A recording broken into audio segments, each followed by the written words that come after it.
So what is inclusive engagement? Well, put simply, it's creating a workplace where everyone feels respected, trusted, encouraged, and inspired. Respected for who they are and their unique attributes and perspectives. Trusted to provide their best work and treat everyone with dignity.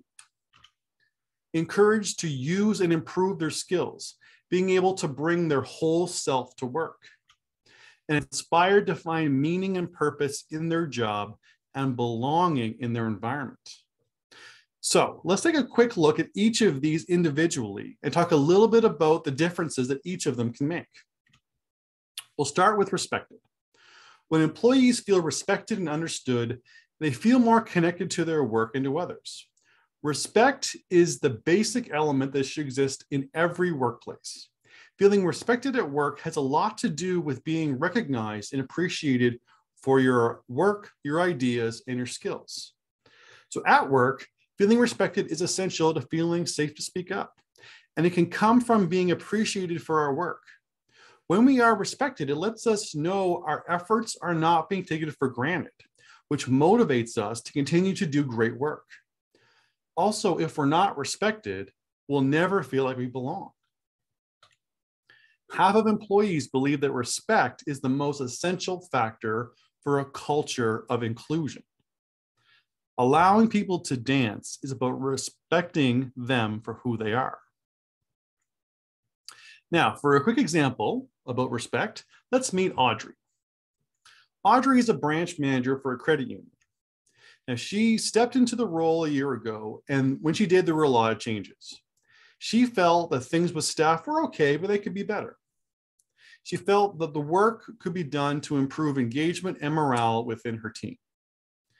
Now, we were brought in to provide an employee recognition program for the credit union.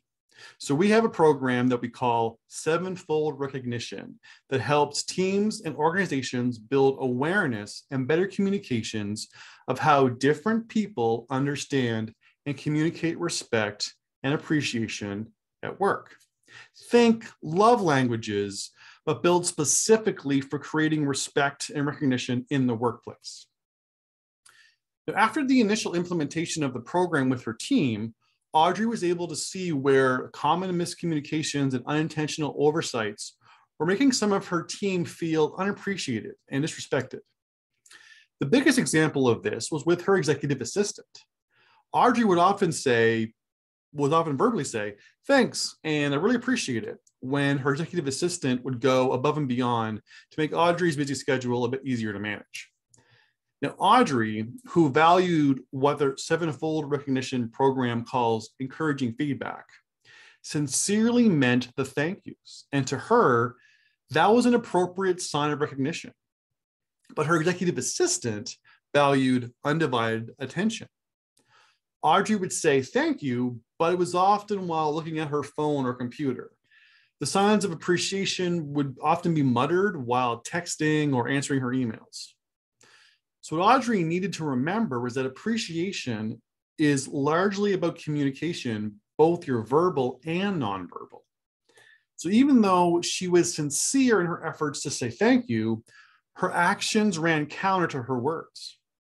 This breakdown in communication was making her executive assistant feel less engaged and less respected. However, once this miscommunication was brought to light during our session, and once the two of them were able to see it for what it was, things quickly changed. Audrey was able to show respect and appreciation in a more targeted and inclusive way. And her executive assistant was able to articulate when she was feeling a little taken for granted. This relatively small intervention made a huge difference in how her team spoke about respect and how they felt included.